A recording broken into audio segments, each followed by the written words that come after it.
Всем мира, друзья! Мы сделали уже не один выпуск о политике христианизации татар со стороны Российской империи в разные периоды истории. А сегодня мы закроем тему периодом второй половины XIX века. Алга. На протяжении всего XIX века правительство сохраняло курс на религиозную христианизацию инославного и иноверческого населения страны, оказывая административную, правовую и финансовую поддержку православной церкви в деле распространения ее вероучения.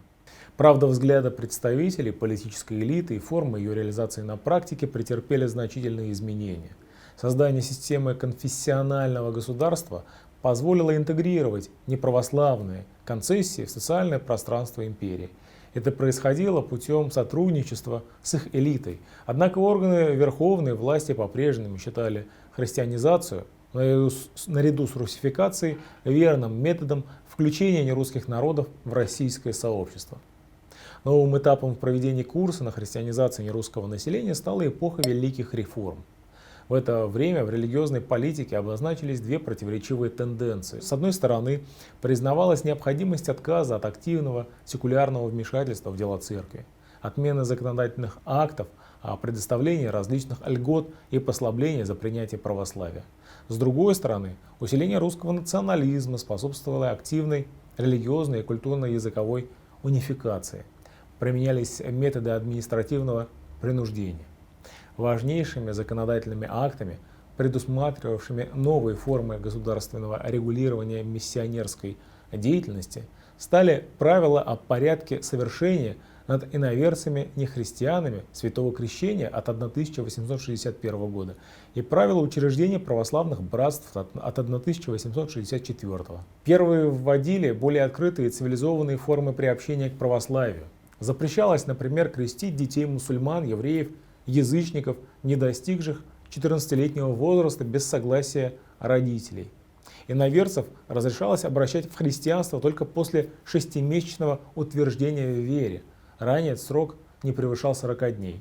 Таинство крещения должно было совершаться только в церкви в присутствии благонадежных свидетелей или местного начальства. При этом свидетели должны были убедиться в искренности принятия неофитом православия, знания им основ вероучения.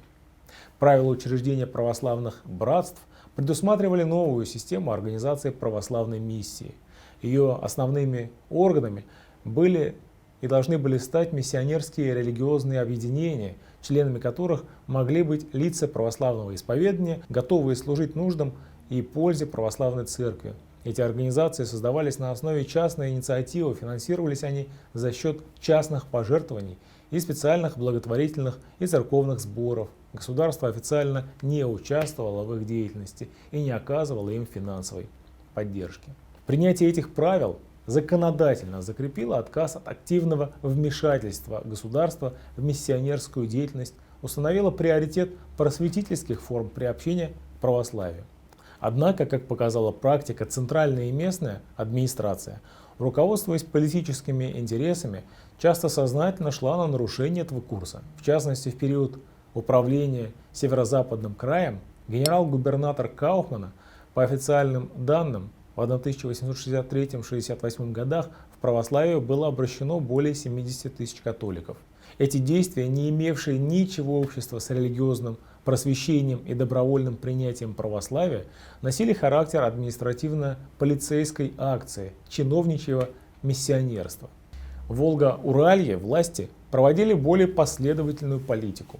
Вследствие массовых обращений в христианство в XVIII веке единственной крупной неправославной конфессиональной группой оставались мусульмане, и проблема дальнейшего расширения влияния православной церкви не являлась столь актуальной политической задачей.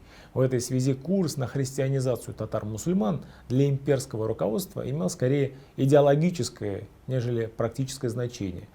Благодаря устойчивому религиозному мировоззрению и важной роли ислама в сохранении этнокультурной идентичности, татары и мусульмане отличались невосприимчивостью к миссионерской пропаганде, готовые мириться с усилением фискального давления и государственного контроля, с ухудшением положения крестьянских хозяйств. Татары и мусульмане крайне болезненно относились к навязыванию им чужого вероучения.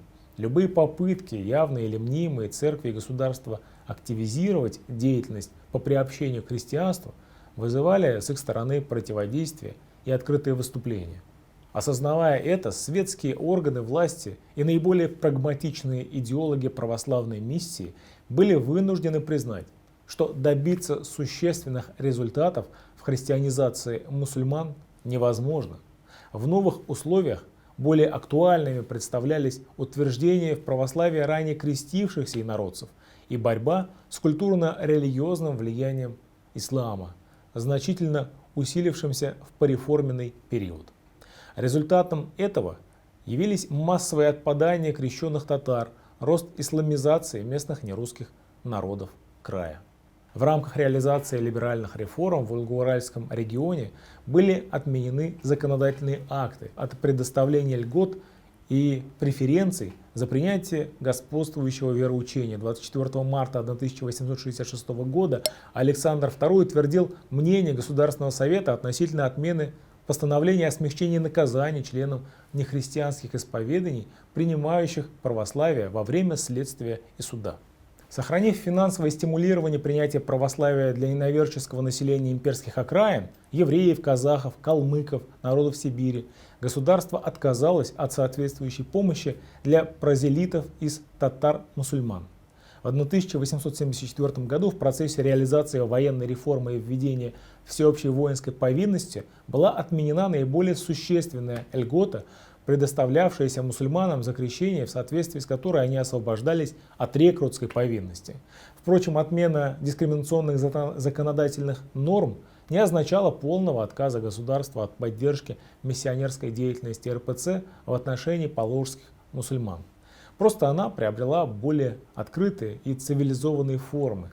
Имперское руководство активно способствовало организации в регионе миссионерских обществ и братств посредством пожертвований от царствующего дома и денежных субсидий со стороны Синода и оказывало им финансовую поддержку. Важнейшими органами миссии в регионе становятся реорганизованное в конце 1869 года православное миссионерское общество, а также его комитеты, и созданные в 1867 году в Казани братство Святого Гурия. Эти миссионерские объединения, членами которых являлись в том числе лица местного и центрального управления, духовного ведомства и земских организаций, распространяли свою деятельность на местных мусульман, оказывали поддержку православным миссионерам, предоставляли финансовую помощь крестившимся. С приходом к власти Александра III и усилением в правительственных кругах влияния консервативного крыла во главе с Победоносцевым отмечались попытки активизировать деятельность по христианизации мусульман. В 1880-х в ряде епархий Волго-Уралья были учреждены должности окружных, а с 1890-х по 1900-е епархиальных противомусульманских миссионеров. Для подготовки квалифицированных кадров православных проповедников по новому Победоносцевского устава 1885 года в синодальных учебных заведениях региона были восстановлены классы и отделения миссионерских противомусульманских наук. В 1889 году на базе Духовной академии были учреждены специальные миссионерские курсы с татарским отделением. Опасения негативных последствий форсирование миссионерской деятельности, связанной с ростом общественных движений среди татар в 1870-е и 90-е годы, вынуждали государственно-церковные органы проявлять осторожность в этом вопросе. Важную роль в том, что этот курс не приобрел характера целостной политики и фактически не имел реальных результатов, сыграла позиция самих татар-мусульман. Жесткое неприятие ими любых форм внешнего религиозного прозелитизма, не дававшее миссионерам и администрации возможности изменить сложившееся положение. С принятием христианства татарин терял поддержку соплеменников, приобретал маргинальный статус в обществе. Для татар-мусульман ислам оставался своей верой, доставшейся от предков, близкой им по духу, культуре, бытовому укладу жизни, изменять которой они не только не хотели, но и не могли, так как это означало бы для них потерю важнейших жизненных установок. Хотя в данный период отмечались случаи принятия христианства, они не носили массового характера и не оказывали существенного влияния на демографическую и конфессиональную ситуацию внутри татарского социума. Всего с 1866 по 1905 по 10 епархиям Волго-Уральского региона, в котором проживала основная масса татар, крестилось 5893 мусульманина. В среднем за год по всем епархиям в православие переходило 147 мусульман. Таким образом, в процентном соотношении на одного принявшего христианство приходилось 20 516 мусульман. Сопоставляя эти данные с показателями дореформенного периода, можно прийти к выводу о значительном снижении количества крестившихся мусульман в 1866 по 905 по сравнению с предшествующим периодом с 1837 по 1861. По рассматриваемым епархиям в православии был обращен 5021 мусульманин, то есть в среднем в год крестился 201 человек, что было связано с отказом государства от активной поддержки миссионерского движения РПЦ в отношении татар и отменой льгот за принятие православия. В отличие от дореформенного периода, в рассматриваемое время главными причинами смены татарами конфессиональной идентичности являлись бытовые условия жизни, культурное влияние русского населения, смешанные браки, желание через крещение повысить свой социальный статус в обществе, религиозно-просветительская деятельность православного духовенства. В целом же можно констатировать, что во второй половине 19-го, начале 20 века политика по религиозной унификации не имела большого значения в общем внутриполитическом курсе царского правительства в отношении татар-мусульман, а ее результаты не могли удовлетворить ни церковные, ни государственные органы власти. Более существенным результатом этой деятельности стало усиление социальной и межконфессиональной напряженности в регионе, рост протестных настроений среди татарского населения, выразившихся в появлении антиправительственных движений и усилении миграции в Турции. Все эти факторы вкупе с изменениями в политической ситуации в стране, вызванными ростом революционной и социальной активности населения, корректировкой национальной политики с приходом власти Николая II, способствовали пересмотру позиции правительства к вопросам взаимоотношений с российской уммой. Выдвигая на первый план общественную стабильность, сохранение лояльного отношения татар-мусульман, а не мнимые возможности по их религиозной унификации, имперское руководство, по сути, отказывалось поддерживать курс на утверждение православия среди татар-мусульман.